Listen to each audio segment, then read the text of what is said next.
எனது அன்பிற்குரிய மக்கள் தொடர்பாளர் கோவிந்தராஜ் அவர்களுக்கு தாங்கள் அறிந்ததே, இங்கு நெய்வேலிக்கு அருகே ஒரு படப்பிடிப்பிலே உள்ளேன்.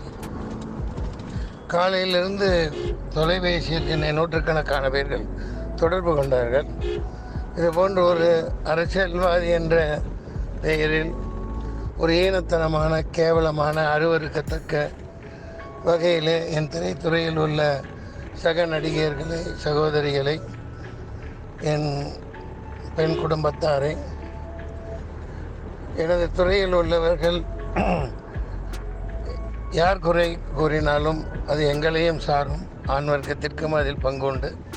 நான் முன்பே பலமுறை சொல்லி இருக்கிறேன். அந்த அருவருக்கத்தக்க வகையில் பேசிய நபர் மிகவும் வருத்தப்பட வேண்டும். தவறு செய்திருக்கிறார். இந்த மாநிலத்திலே திரைத்துறையும் அரசியல்வாதிகளும் ஒருவரோடு ஒருவர் ஒரு சமத்துவம் படைத்த இந்த தமிழகத்தில் மிகவும் கீழ்த்தரமாக விமர்சனம் செய்திருப்பதை நான் கேள்விப்பட்டேன். அது வன்மையாக, மிகவும் கடுமையாக கண்டிக்கப்பட வேண்டிய ஒரு செயலாக கருதுகிறேன்.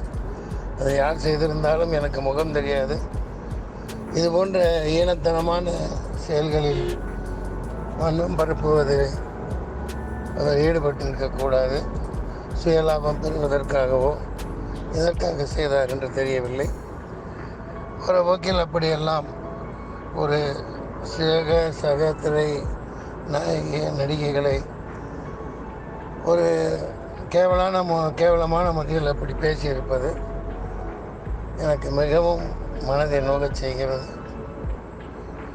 இது சாதாரண வாழ்க்கையில் இவ்வளவு வளர்ந்துள்ள தன்மானமிக்க ஒரு மானத்தோடும் கௌரவத்தோடும் நடத்தப்படுகிற நடிகைகளை நாங்கள் நடத்தி கொண்டிருக்கிற இந்த நமது சமுதாயத்தினை ஊடே இது போன்ற பேச்சுக்கள் மிகவும் ஆபத்தானவை, அருவருக்கத்தக்கவை, நம் சமுதாயத்தை பாதிக்கும்.